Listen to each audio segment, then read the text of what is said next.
Olá, uma boa noite para você. Pelo menos 4 pessoas ficam feridas em incêndio em shopping no Rio de Janeiro. No Rio Grande do Sul, caminhão invade pista contrária, atinge ônibus e acidente deixa 11 mortos. Defesa Civil de São Paulo alerta para temporais neste fim de semana. O Jornal da Record já está no ar. Oferecimento Bradesco. Em 2026, o que é mais valioso vem primeiro. Os bombeiros controlaram há pouco o incêndio em um shopping na zona norte do Rio de Janeiro. A gente vai ao vivo para lá com Leonardo Aque, que traz mais informações e atualizações. Alguém ferido? Léo, boa noite. Oi, Giovana, boa noite para você, boa noite a todos. Pelo menos 4 pessoas ficaram feridas e foram encaminhadas ao Hospital Souza Aguiar, no centro do Rio, e a uma UPA que fica aqui na região. Entre elas, um brigadista em estado grave. O fogo começou em uma loja de móveis localizada no subsolo deste shopping, que fica aqui na Tijuca.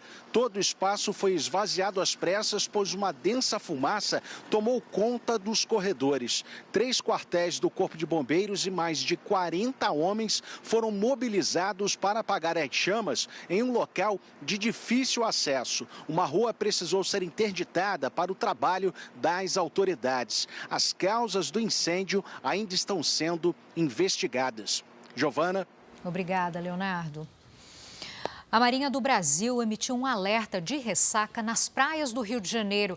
O aviso tem início às 3 da tarde deste sábado e termina na manhã de segunda-feira. As ondas podem atingir até 3 metros de altura. A Prefeitura e a Marinha pedem que os frequentadores evitem o banho de mar e a prática de esportes aquáticos em áreas com ressaca e que sigam sempre a orientação do Corpo de Bombeiros. E até domingo, todo o estado de São Paulo está em situação de alerta para chuvas fortes. O aviso é da Defesa Civil, que monitora as mudanças que começaram nesta sexta-feira. Do calorão para as fortes chuvas. Você está com o corpo quente, aí vem aquele frio, vem aquela chuva, haja saúde, haja desabrigados, aí é muito perigoso. Junto ao desconforto provocado pela mudança brusca do tempo, também vem a preocupação com a segurança. Eu fico atenta porque aí é onde que eu fico mais no serviço, um pouco, esperando a pancada de chuva cair para depois eu ir embora. Nesta sexta-feira, São Paulo entrou em estado de alerta para chuvas volumosas e persistentes. A mudança é provocada pela chegada de uma frente fria. Segundo a Defesa Civil, há risco de deslizamentos, transbordamento de rios e alagamentos. O alerta vale até domingo, com atenção especial para a faixa leste do estado. Por isso, a orientação é redobrar os cuidados, principalmente para quem mora em áreas consideradas de risco. As vidas serão salvas na medida que as pessoas não normalizem isso, porque ao normalizarem e desacreditarem e continuarem convivendo naturalmente com esses riscos, as vidas das pessoas estarão em risco. Em um ano, o sistema que dispara sinais sonoros e mensagens de texto diretamente nos celulares das pessoas, sem que elas precisem se cadastrar, emitiu 216 alertas. Uma chuva que pode trazer transtornos como alagamentos, enxurradas, quedas de raio, árvores podem cair. Por isso que a gente dispara esse alerta para avisar, para prevenir algum acidente. No mesmo período, foram enviadas mais de 6 mil mensagens de texto sobre riscos de temporais e mudanças de tempo no estado. Esse é um outro serviço da Defesa Civil, diferente do alerta sonoro automático. Para receber as mensagens, é preciso se cadastrar. Basta enviar um SMS para o número 40199, com o CEP da região de interesse. Eu já ligo para alguém em casa para poder já tirar as coisas, se tiver alguma coisa para molhar e se prevenindo. O ano já começou para o mercado financeiro. Na primeira sessão de 2026, o índice da Bolsa de Valores de São Paulo recuou 0,36% aos 160.538 pontos. O dólar também encerrou o pregão desta sexta-feira em queda. A moeda americana terminou o dia valendo R$ 5,42, queda de 1,18%. O ano começa também com regras mais duras para a aposentadoria. A consequência da reforma da Previdência de 2019, que estabeleceu novas regras automáticas que mudam a concessão dos benefícios nos anos seguintes.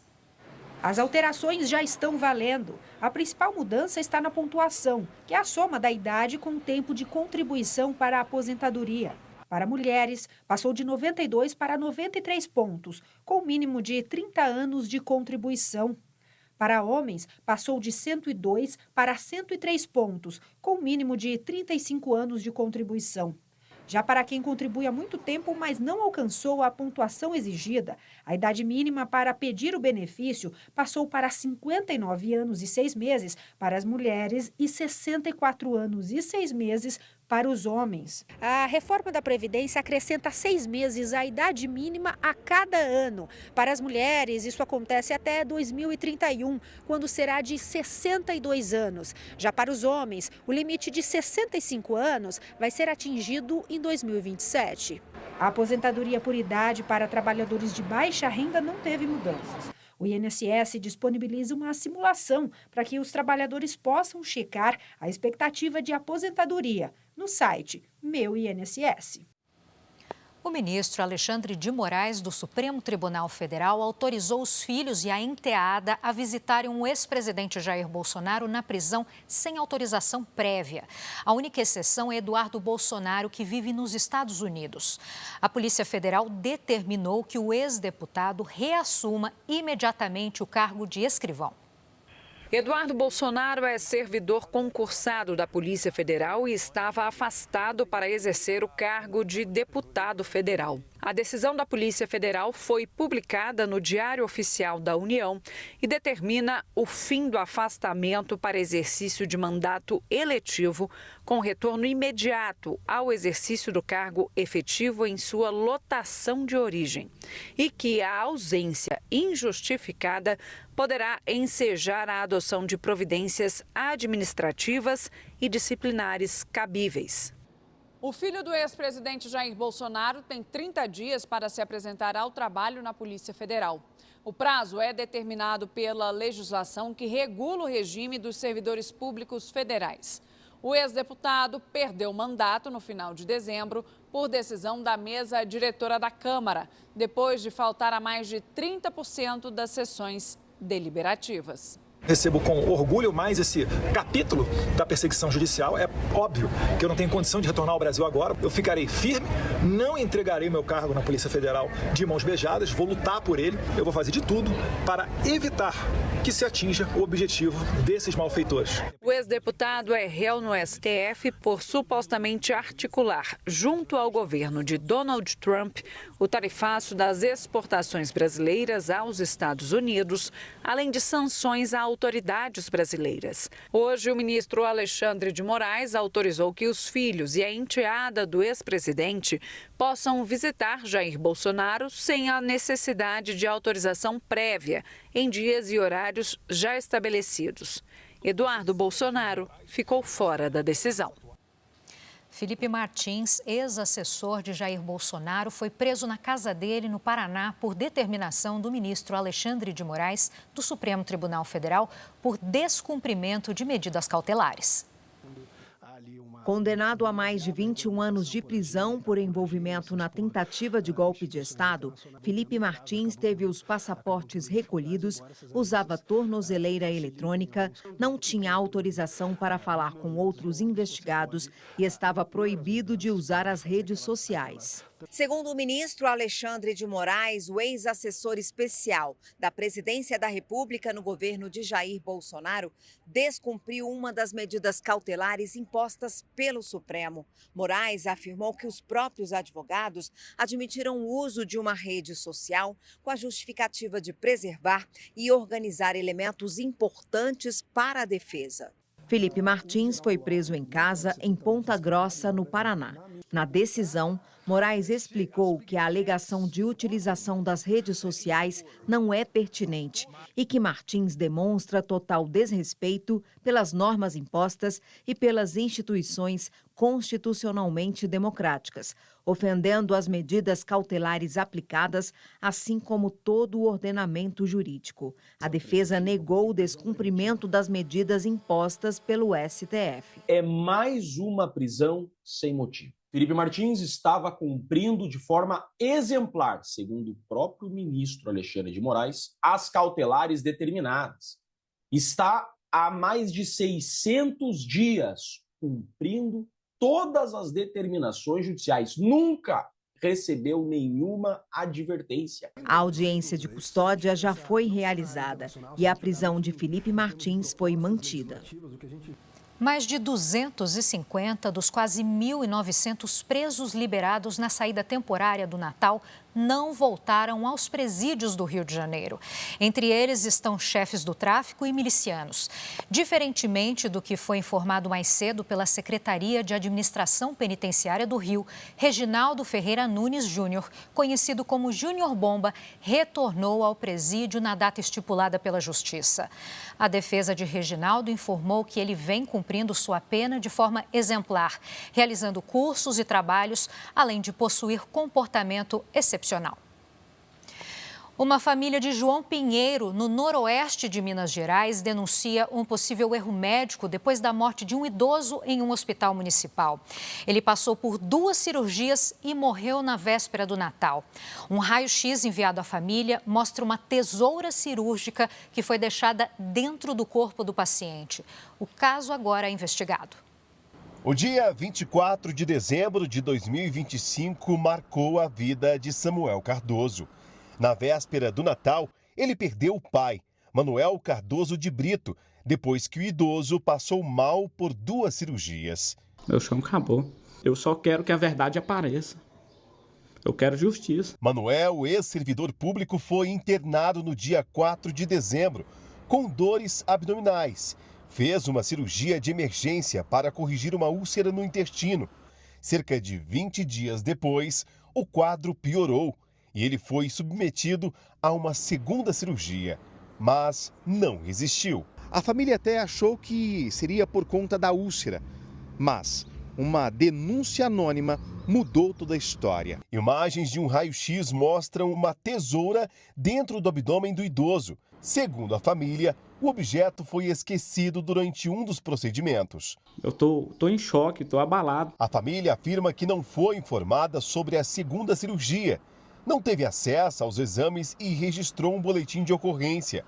Agora, a polícia investiga as circunstâncias da morte. O advogado da família disse que vai pedir uma investigação rigorosa em todos os procedimentos realizados no paciente. Se constatado, realmente vai ser acionado o Poder Judiciário e solicitado uma indenização aí do valor de R$500 mil para que esteja assim, punindo a administração, punindo todos aqueles que são responsáveis e amenizando a dor dessa família que perdeu um ente querido. Em nota, a Secretaria de Saúde de João Pinheiro informou que assim que foi identificado um corpo estranho na cavidade abdominal, o acompanhante do senhor Manuel foi informado e o paciente encaminhado ao centro cirúrgico. Afirmou ainda que o 2º procedimento foi realizado sem intercorrência e, por fim, ressaltou que o paciente deu entrada no hospital bastante debilitado, com um quadro infeccioso já instalado, idade avançada e histórico de cardiopatia. 11 pessoas morreram e outras 11 ficaram feridas em um grave acidente na BR-116, no Rio Grande do Sul. Um ônibus e uma carreta bateram de frente.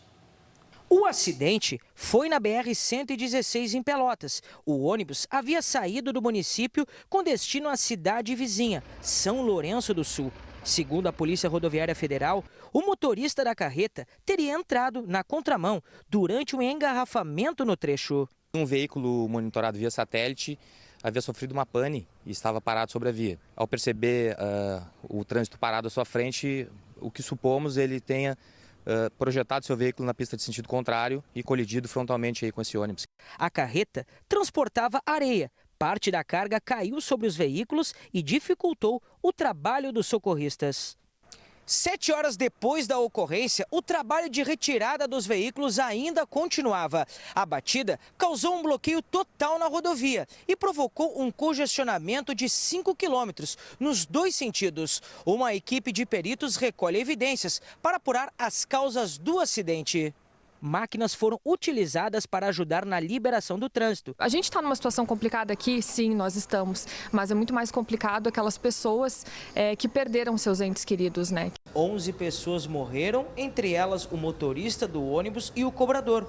Outras 11 pessoas foram encaminhadas para hospitais da região. Como era uma linha de ônibus que coletava passageiros durante o percurso, nós não temos como saber exatamente o número de passageiros, então isso aí vai demandar um trabalho mais detalhado ali das equipes. Agora os destaques internacionais. Na Suíça, autoridades começaram a identificar as vítimas do incêndio em um bar numa estação de esqui. Pelo menos 40 pessoas morreram e 119 ficaram feridas. Investigadores apontam uma possível causa para essa tragédia: faíscas provocadas por velas presas em garrafas de bebida usadas na comemoração de Ano Novo. Aqui no Brasil, o Corpo de Bombeiros faz um alerta: o uso de velas pirotécnicas em ambientes fechados representa um risco de incêndio. O que começa como comemoração pode terminar em tragédia. Uma vela pirotécnica como essa pode ter provocado um incêndio que matou mais de 40 pessoas na festa de Ano Novo em um bar na Suíça. Essa é uma prática comum em baladas e eventos pelo mundo. Fomos até um quartel do Corpo de Bombeiros em São Paulo para simular como o fogo se propaga rapidamente ao encostar em um pedaço de pano. Começar a te queimar, pode soltar. Essa tragédia na Suíça remonta ao que a gente já viveu no Brasil, inclusive no passado recente, na Boate Kiss. E essa vela aparentemente inofensiva é um artefato pirotécnico, e todo artefato pirotécnico ela tem essa capacidade de produzir um incêndio, de iniciar um incêndio, startar um fogo. A gente está falando de uma vela que, ainda que pequena, ela libera calor e libera faísca, que isso tem condições suficientes de incendiar um material combustível. Além de garrafas embaladas, é muito comum a gente ver velas como essa em bolos de aniversário.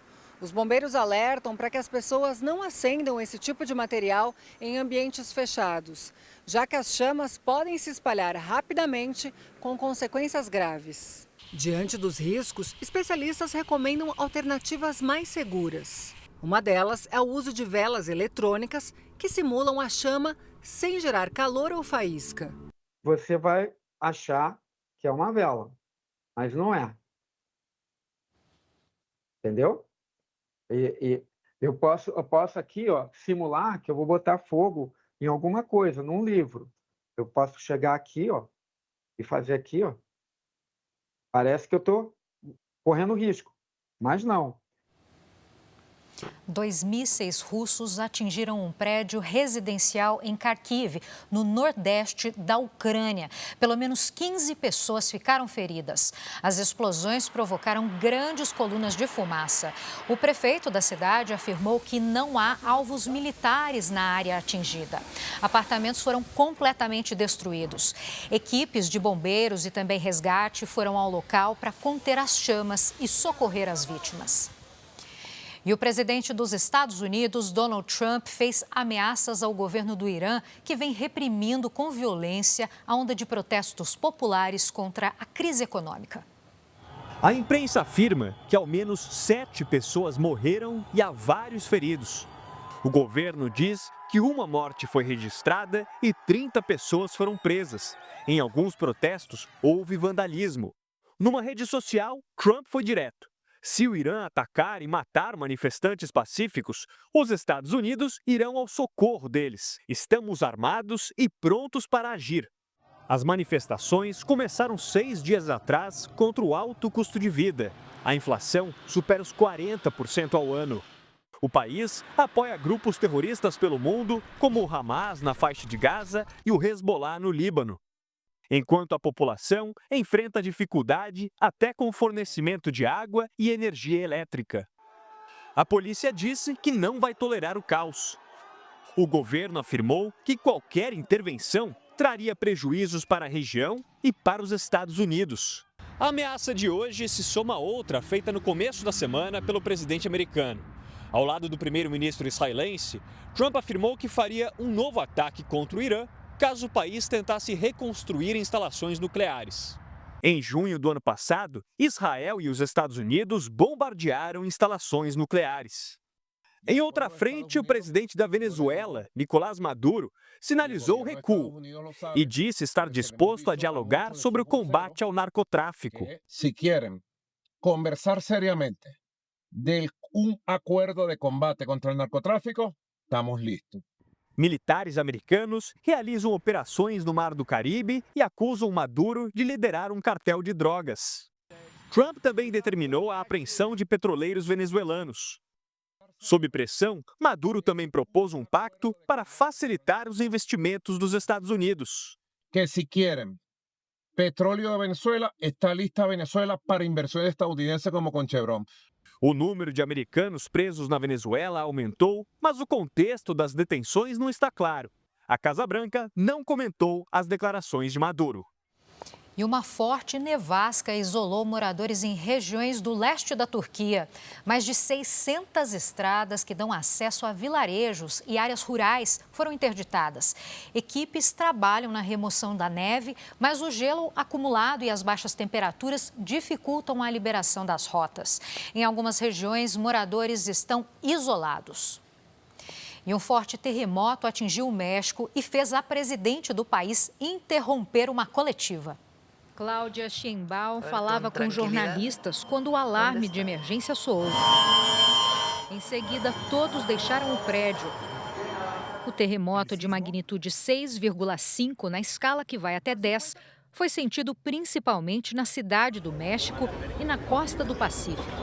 O tremor aconteceu por volta das 8 horas da manhã no horário local. Depois do susto, a presidente Cláudia Sheinbaum voltou à sala de imprensa para informar que não houve feridos. Nos Estados Unidos, o Corpo de Bombeiros de Rhode Island resgatou um cachorro da raça Golden Retriever que caiu em um lago congelado durante um passeio. Nas imagens, um dos socorristas entra na água gelada e nada até o cão. Para alcançar o animal, o bombeiro quebra o gelo com as próprias mãos. Vejam só. O Golden Retriever foi resgatado com vida e entregue em segurança aos tutores. Durante o verão, cresce o número de acidentes provocados por picadas de animais. A viagem para a praia acabou mais cedo. Rafaela e o marido precisaram correr para o hospital depois de um almoço. Senti literalmente uma picadinha. Sabia que alguma coisa tinha me picado, mas eu não esperava que chegaria a esse ponto. A vermelhidão e inchaço no pé confirmaram a picada de um animal. O tratamento foi longo para curar os sintomas. 7 dias, via oral com antibiótico e anti-inflamatório. No estado de São Paulo, em 2025, foram mais de 51 mil casos registrados de picadas de animais. Os escorpiões lideram os atendimentos, mais de 42 mil registros. Na sequência, vêm as abelhas e as aranhas. No verão, o risco aumenta. O calor e a umidade favorecem a proliferação de insetos. E, ao mesmo tempo, as férias levam mais pessoas para as praias e áreas de mata, onde esses animais são mais comuns. Autoridades recomendam, em caso de picada por animal peçonhento, não aperte, não fure e nem aplique substâncias caseiras no local. A orientação é buscar atendimento médico imediatamente e, se possível, levar fotos para a identificação do animal. Os sintomas também podem indicar o tipo de picada. As aranhas, por exemplo, causam dor intensa e vermelhidão.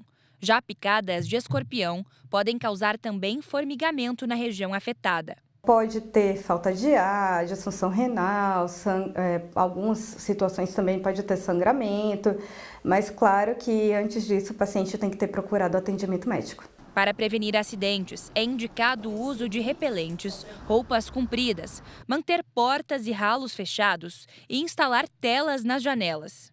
Depois do susto, Rafaela mudou os hábitos em viagens. Agora eu fico sempre com um repelente junto, independente do lugar. Se é campo, praia, passo um repelente constantemente porque eu não posso mais brincar com isso. No ano passado, o Brasil se tornou o maior exportador de algodão do mundo. Agora você vai conhecer como é o cultivo dessa fibra no interior da Bahia. Matéria-prima que movimenta a indústria têxtil e também é fundamental para os setores farmacêutico e de alimentos. O verde das lavouras cede lugar ao branco nos campos de algodão. De cima, a vegetação parece que foi coberta por uma geada, mas é exatamente o contrário. Terra firme, quente, estações bem definidas, de chuva e seca, são as condições ideais que favorecem esse cultivo. A cultura do algodão é uma cultura que, onde ela chega, ela consegue desenvolver uma região. Se não fosse o algodão, nós nem estaríamos aqui. Um trabalho delicado, que une cuidados manuais com o que há de mais avançado na tecnologia. A produção de algodão levou o Brasil ao topo de uma das disputas mais competitivas do agronegócio. Foram 3.700.000 toneladas na safra 2023-2024. Um marco histórico para a cultura que floresce no Cerrado. O país ultrapassou os Estados Unidos e assumiu a liderança mundial na exportação, com mais de 12 milhões de fardos de algodão enviados ao exterior. O estado de Mato Grosso é o maior produtor do país, seguido pela Bahia. Nesta fazenda, em Barreiras, oeste baiano, quase tudo que é colhido segue para o mercado internacional, principalmente para a Ásia. E imagina que essa fibra, que ela não pode mais pegar chuva, porque se ela pegar água muitos dias, ela vai estragar, vai ser um algodão de má qualidade. E isso a Bahia tem com perfeição. No auge da colheita, o solo praticamente desaparece diante do mar de algodão que cobre a lavoura e transforma a paisagem. É a etapa final de um ciclo que une natureza e tecnologia e coloca o Brasil entre os maiores exportadores de algodão do mundo. O desenvolvimento do algodoeiro tem várias fases. Entre a preparação do solo e a chegada das máquinas de colheita, são 6 meses. E a partir desse tempo, ele começa a colocar um botão floral, uma flor, uma maçã, que é isso aqui. Isso aqui é uma maçã de algodão, que durante basicamente 150 dias ela vai ficar em maturação para que ela consiga chegar no seu ponto final, que é um capulho, que é a fibra em si, onde faz a roupa, o cotonete, calça jeans e várias outras coisas. E se antes pragas ameaçavam plantações inteiras, hoje aviões fazem a pulverização para evitar que elas surjam. As colheitadeiras têm tecnologia avançada. O GPS e os mapas virtuais facilitam o trabalho, que era totalmente manual. A fibra é enrolada e embalada em capas coloridas pelo próprio equipamento para evitar sujeiras e perdas. Tudo é acompanhado em tempo real por meio de satélites. Com o apoio de recursos como esse, a expectativa é de mais expansão. Ninguém acreditava que isso daqui produzisse o que se produz hoje, né? E eu acredito muito nisso, no potencial de crescimento que a região tem para que a gente possa produzir cada vez mais. E este foi o Jornal da Record. Outras notícias no Fala Brasil, edição de sábado, 7h30 da manhã. Você fica agora com Fala que eu te escuto. Uma boa noite para você, ótimo fim de semana. Tchau.